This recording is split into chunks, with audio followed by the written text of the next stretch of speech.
have Dan here from Blueseventy. I will let Dan in a second give you a quick spiel on his background in swimming and the sport, so we can all get to know him a little bit better. And then we'll go into just, obviously some different wetsuits that we're able to use at this time of year, still being able to open water swim, and then, goggles, other things you can use to stay warm as obviously it's moving into the cooler parts. And then obviously, the stretch cords and different things you can do outside of that as well after. So Dan, you can give us a quick rundown on your history. Hey, how you going? Look, thanks for asking for me to be a part of this. Look, I've always been in swimming. Absolutely love it. I started off as a swimmer. I then went into swim coaching for 10 years at quite a high level. And then after that, kind of had a bit of a change of direction. So I think you mentioned Don Talbot earlier, which a lot of Australians know that name around swimming. Yeah, so I worked and was Jan Cameron's 2IC. And Jan Cameron pretty much, ruled New Zealand for a long time with the coaching. And that Jan was Don Talbot's ex-wife, and she's obviously gone on and done her own coaching along those lines. So so did 10 years of that, and then decided to get into a bit of retail. So I worked in New Zealand's largest individual swim shop, where we would, go through 1,500, 2,000 wetsuits a year. So we did a lot of fittings. So I'm really used to multiple brands, knowing what they all do, how they fit, what makes this brand different from that brand, and what works well. After that, decided, hey, I'll go do my own thing. Started up swimshop.co.nz, and that went really well. Was able to then take on Blueseventy as a distributorship for New Zealand. And that's to the point where we're 60% of the market here. People really love the brand. They use it a lot. And that's given me the chance to also help out Australia. So Dan, obviously, there's a few wetsuits in the background. If you can give us a rundown of the different models that Blueseventy do, probably what they're best suited towards, and then, your recommendations, whether it be, you're a novice, new to triathlon. Obviously that's a huge market as well. And then, through to whether it be, the long course athlete, or, the experienced athlete that's been in the sport for quite a few years. Yeah, well, like all brands, we have different levels of wetsuits to suit, what you guys are looking for. Obviously, you got your entry level, which is generally a little bit more price pointed, and that will go right through to a mid-range and to a high end. And what we have is also the super high end, which really gets into more your professional, I suppose, athletes, or the age groupers who really want to enjoy their swim.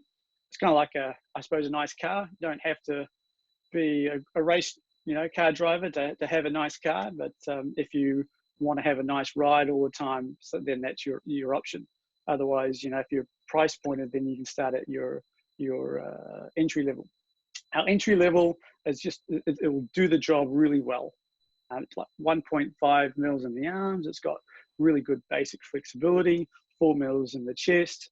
It's our sprint suit, which I don't have one here at the moment. Sorry, it's all in the warehouse at the moment.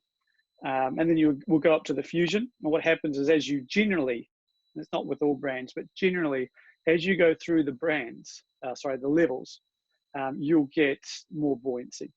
And it's like basic physics. Basic physics will tell us the more buoyancy you have, the easier it is and the faster you will go through the water. Now, that's not an exact science for every person, because everyone's individual, and everyone's made, their body or their strengths, the way they've developed with their swimming may be different. So if you're a really great swimmer, you might not need as much buoyancy because you're a fast swimmer anyway. But then you go up to the reaction, and that's got a little bit more buoyancy. It's all center based around the hips. So if your hips are high, it's going to lock your knees out. It's going to lift your legs. And that's what a lot of triathletes do want, is they want to make sure those legs are in behind the body and they're up nice and high, floating close to the surface, because it is a faster position. And then we've got our super high-end suit, which is our Helix. It's really the flagship. It's been around for since 2008. And obviously there's been quite a few different generations. And it's to the point where you can put it on and you just about feel like you're in a sleeveless, there's nothing going on.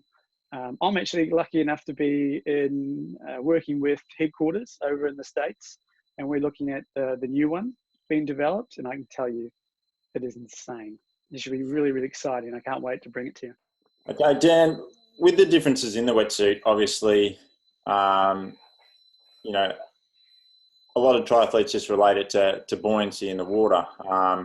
And the general rule of thumb, or not general rule of thumb, I guess the general talk is that, you know, a lesser swimmer is going to benefit more than a good swimmer with more buoyancy in the suit. But, you know, racing 20 years as a professional myself, I still feel that, you know, a buoyant suit still benefits greatly, you know, a good swimmer as well. Can you explain, I guess, the benefits of the suit and body position, and obviously how Blueseventy have made their suits to create that buoyancy and make you go faster?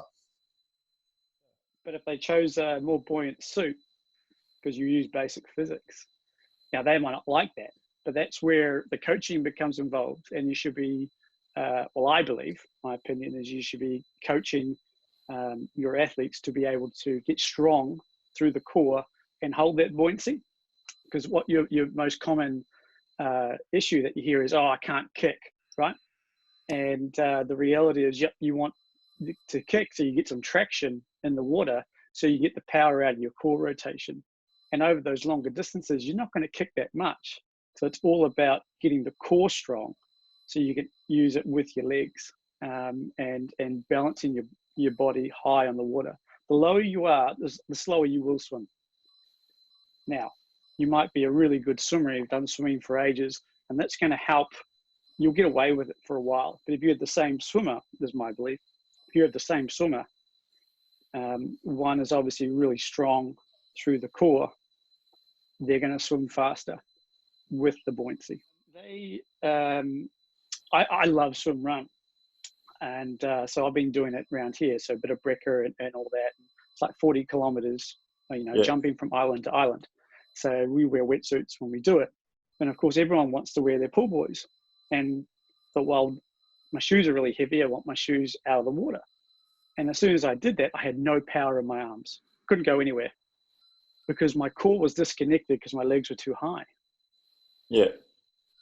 But as soon as I put some bigger paddles on and I did a few sessions in the pool with big paddles and this big pool boy, I was then able to learn to then reconnect my core while my legs were up that high.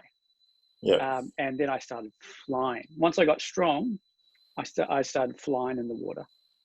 So it's about, I believe it's about, not everyone's going to want to put the effort in though. No. They'd rather just swim in the wetsuit, they feel good. Yeah. And that's absolutely fine. But when you look at performance and you want to be faster, I feel that's a really important part, is to train and get stronger in a wetsuit that abides by, I think it's a really interesting concept. I don't think many people really have done it in the past that I know of. They just kind of settle and go, oh, well, that wetsuit doesn't work for me. I find it especially happens with a lot of the females. Like, you don't want to train your female like a male, right? No. But the reality is they have these exact same problems. You know, they don't need the buoyancy in the back end. So a lot of them might go for a thinner suit. But if they look at what's causing the weakness in their pool, because you'll have ladies that maybe they use pool boys all the time and they're really weak. Same thing. Yeah. So, you know, if you're able to then address that and work on strengthening the overall body and then transferring that into, you know, your swimming, and obviously with a wetsuit that will be faster. If you take the time, it's going to change your swim. Oh, it's interesting too. A lot of people don't understand that even a light kick, just for balance, like in the water, they don't understand how much even that little flutter kick actually helps you with balance. And again, as you talk about, allows you to do that rotation a bit better and move quicker. Yeah. Yeah. Well, you know, if you can use that balance and I call it traction because as you kick, you can get some leverage on the water. That transfers through the strength of the core, so you connected here on the catch. Yeah, it's like if you're wobbly. Yeah, it's like that. I relate it to a bike. A stiff frame is going to be way faster than a wobbly frame, right? Yeah. In general, so you can transfer the power, I should say. Notice the Swimrun wetsuit over your right shoulder. The sport, obviously, that is growing quite well in Europe, and now we're seeing it growing, down in the southern hemisphere as well. Can you give us a quick rundown of, say, the difference in that sort of suit? There's been a couple of events along the bay here in Melbourne, and definitely I know the boys up Bondi, a couple of the Bondi Rescue boys have jumped in and done a few swim runs up around that area as well. Can you explain the difference in suits from, say, your traditional swimsuit to these new suits? Oh, it's a lot different. It is so different. And people will get a bit confused when they swim in one of these swim run suits. The reality is they're there for swimming, but they're actually designed to run in. And that changes a lot with when you're in the water. So obviously, as you might be able to see there, it's got a front zip, right? And that's pretty common. So you can actually open it up and get some fresh air. So that the swim run suit's obviously for safety. And in a lot of the events, it's also to keep you warm. Like the one that I do, I've done here twice now, which is the one at Bay of Islands. Great race. We start at Waitangi, we go through Russell, and then we island hop about 3 or 4 islands until the ends. And the longest swim between islands is 3 kilometers, and you're in the big ocean. And it gets cold because we actually should have had it last weekend. So the water starts getting a little bit cold. So that's also, you want to make sure you have just an extra layer to keep you warm. But if you're then running 10K, you get really hot. So you've got to then unzip it. Some people take the tops off. So it is very versatile like that. Some have back zips, so you can get it off a lot easier, and front zips. So a 2-zip system. Some will have long sleeve, which you cut. So you should cut them like a t-shirt as well. But generally, you'll see a lot of pockets in them as well, because you've got to take everything with you when you run. So any gels or any food that you want. Obviously, you swim in your shoes and you run in your wetsuit. You can tow your partner. You're allowed to wear pool buoys up to 50 centimeters long. It's huge, right? It's literally huge. There's obviously a different range in goggles that have always been around, and I guess a lot of people don't understand the different purposes of different goggles. I guess firstly, if you can show us the difference in them, and then, any other accessories that, people may need or want to look into, whether it be, booties, gloves, hoods. I know, I think at Alcatraz 1 year, I had to don the wetsuit hood because the waters were so cold jumping in there. So the old ice cream head. So just things like that you can do to help avoid, I guess, the cold and stay in the water longer so you can train a bit better. Well, look, the reality is you can use a pool goggle in the ocean, and you can use the ocean goggle in the pool. But there are specific goggles which will work better, and depending on your conditions and the light. So when it comes to light, generally the brighter it is, maybe the darker the lens you want. You can also get polarized lenses, which I'm a big fan of as well. Otherwise, if your lens is high quality goggle and it's a high quality lens, a lot of the time you actually don't need a polarized goggle. There's basically 2 types, I suppose, if you want to break it down, to be real basic. Is you've got your open water goggle that you might use, and those are generally a little bit larger. They have a little bit more cushioning, mostly because in the old days they used to be hard goggles, right? So if you got hit, it hurt. So that's really where that kind of terminology really came from. So like this is the Hydra Vision that we do. You can see it's slightly curved. It'll be it's actually quite a low profile goggle for a triathlon goggle. It's one frame, so it's not going to, it's pretty strong. It's not going to fall apart, and it's got a really good, thick, heavy duty strap on it. So that's really going to, be nice and low profile, but bigger than your normal pool goggle, right? And then here's another goggle that we do, which is the Contour.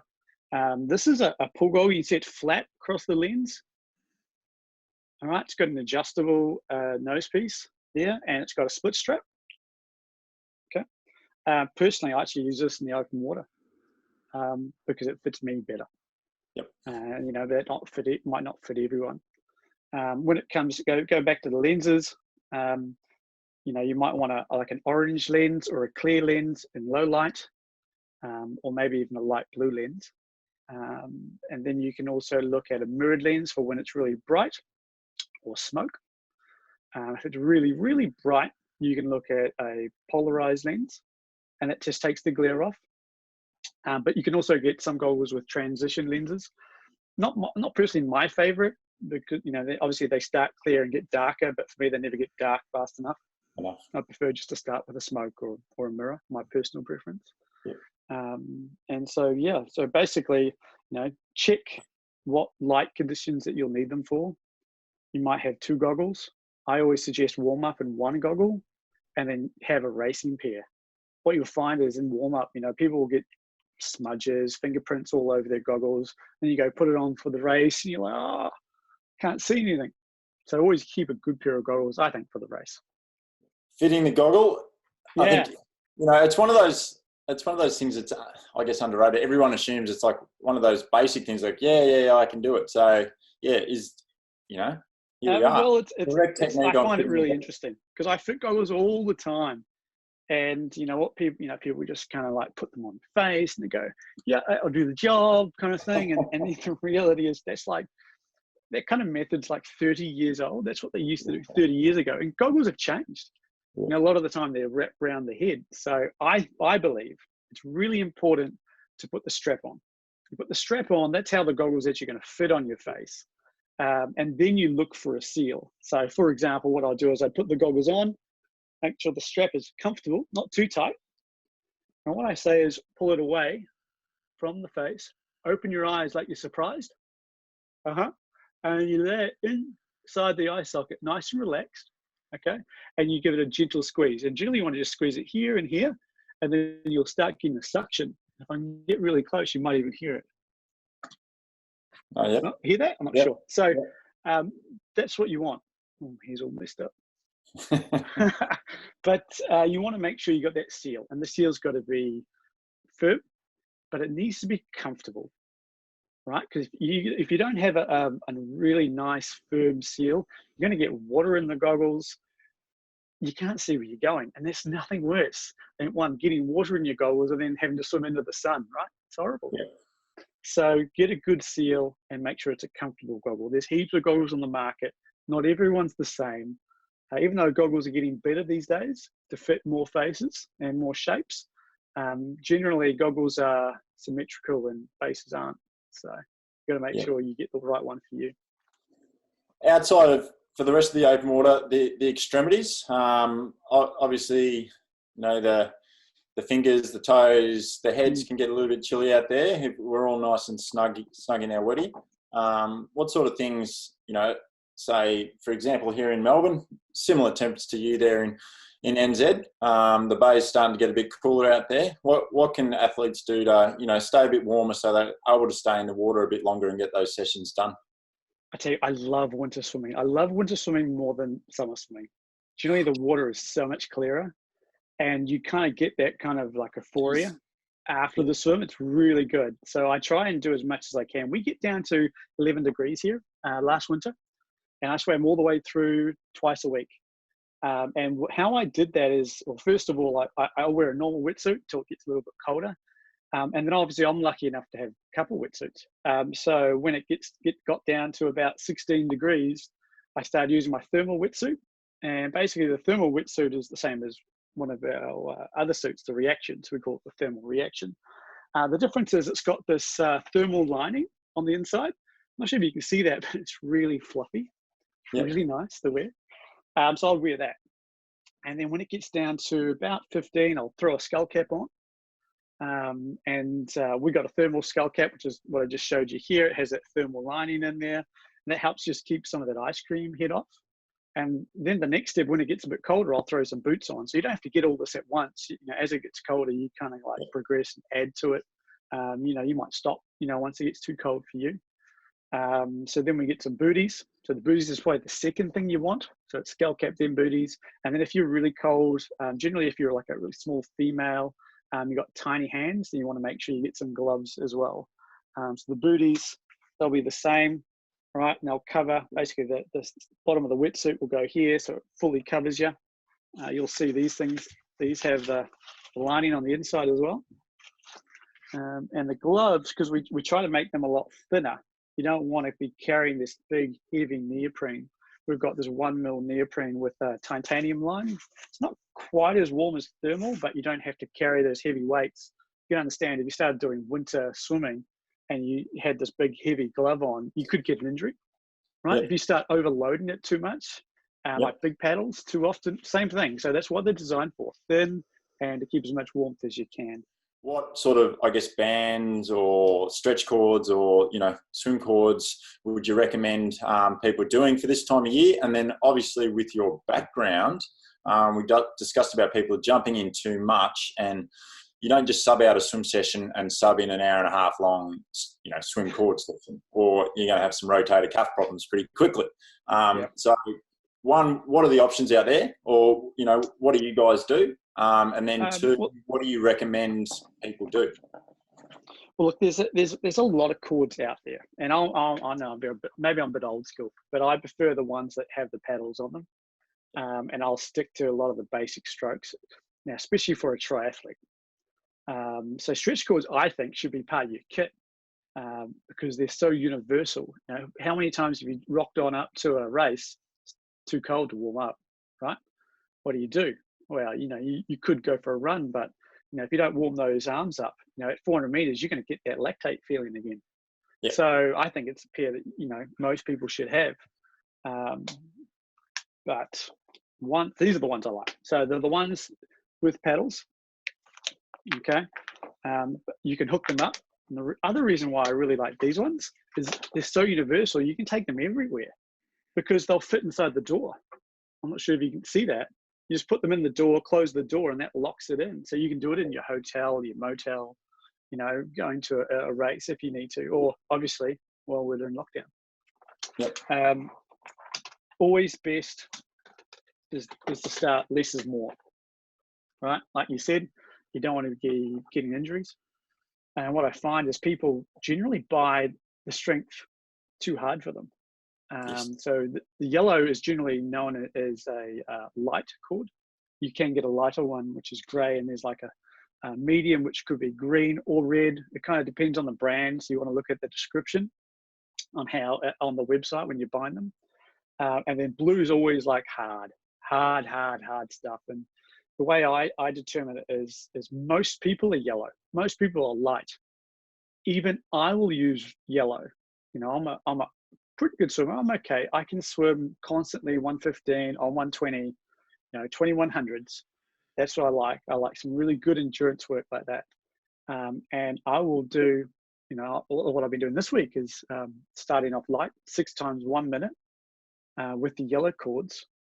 And the great thing is if you buy the lighter set, all you have to do to make it harder is step backwards. Yeah. So there's more tension. So it's a lot more universal as well. I see a lot of ladies go straight for the medium. Now start at the yellows, I think, right? And then if you need to get stronger, just step back. Because what happens is when it's too strong, you're like, oh, this is okay. I've done 10 reps, that's good. And then 12, 14, and all of a sudden you start regretting it really quickly and you get really sore really quickly. So I always think, look for the right level for you. It's probably the level down in a lot of cases because that's going to be more versatile. If you want to do your endurance, you're okay.